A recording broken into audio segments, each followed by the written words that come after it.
Hi there, good day, and this is Andy from Fighting Chance Sports Massage. First in a series of videos which can potentially prevent injury, mainly looking at these combat sports arena. I'm going to start with something really simple today. I was training on Sunday and there was one of the guys in the gym was suffering from a very sore knuckle, and he didn't have adequate wraps on his hands, didn't have adequate protection. So what we're going to do is we're going to look into one of the best ways to wrap your hands for boxing and kickboxing.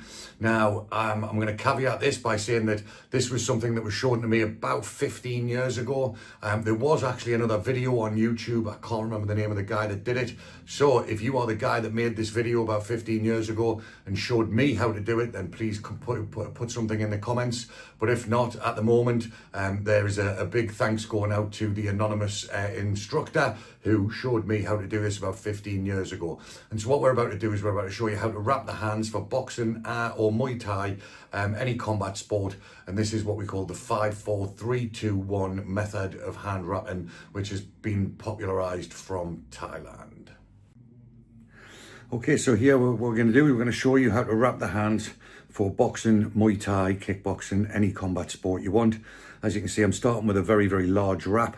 It's the Mexican style hand wraps, which you've got a little bit of give in them. They're from Rival Boxing, and they are the 210 inch long, which is 5.33 meters. So it's one of the biggest wraps available on the market. I got these from BoxFit, but like I say, there are other wraps available. There are other shops available. But like I say, this is where I got mine from. I used to have this set of canvas hand wraps from Lonsdale, but they don't make them anymore. I was a bit gutted when they stopped making them. So yeah, so I bought these about 6 months ago, and I'm very happy with the way that they've been going so far. So, like I said, this is what we call the 5-4-3-2-1 method.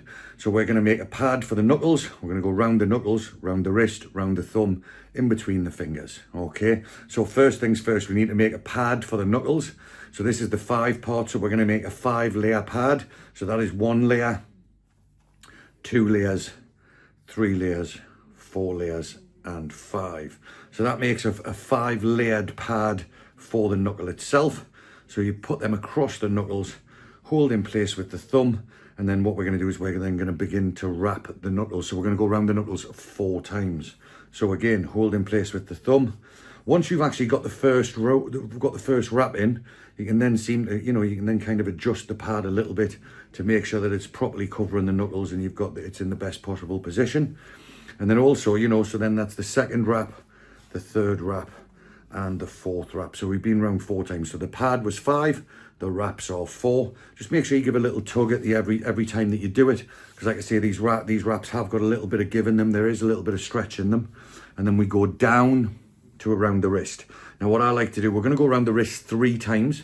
I like to start the first wrap quite far, a little bit further back on the wrist, and then we're going to work our way up towards the thumb. So that's the first wrap, that's the second wrap, and that's the third wrap. And as you can see, we've progressively got closer and closer towards the thumb. And now we're going to do 2 wraps of the thumb. So we're going to go round the thumb and back on ourselves, and then round the thumb and back around the wrist. There we go. So that's 2 around the thumb. We're now going to go in between the knuckles. So we go round the base of the thumb again, in between the forefinger and the middle finger, around the wrist to lock that in place, round the base of the thumb, in between the middle and ring finger, and then again around the wrist to lock that in place. And again, just don't forget, every time you do a wrap, just give it a little tug, just to stretch it out to make sure it's in the right position. And then finally, in between the ring finger and the little finger. Now, this is quite an important part. So what we're going to do is we're going to go back around the base of the thumb, but we're going to come up now, back across the back of the hand, and we're going to go bring it round and in between the web of the forefinger and the thumb. And we're going to give it we're going to pull it tight. Not too tight to cut off the circulation, but pull it taut, just with the finger and thumb. And then what this does is this locks the entire wrap off, and then we go back to the wrist, and then we just finish the wrap off round the wrist a couple more times, and then Velcro that up. And that is the hand wrapped for boxing, kickboxing, Muay Thai in the Thai 5-4-3-2-1 method. And so it's nice and it's tight. It's just the perfect tightness around the wrist to support. And then what happens is when you clench the fist, everything tightens up and it makes it like solid like a brick, and that gives you a phenomenal weapon to strike your opponent with and minimize the damage, because most of the damage is caused when the bones in the hand spread out upon impact. So what happens is you punch and these bones spread and they break and they cause all kinds of things with the tendons and the ligaments in the hand. So like I say, when the hand is held together tightly with the wrap, then it prevents the damage that some people experience. Obviously, it's not going to stop all damage, but this is going to give you the best chance, or the best fighting chance, to continue with your competition. So that's it. The 5-4-3-2-1 method for wrapping hands. This has been Andy from Fighting Chance Sports Massage.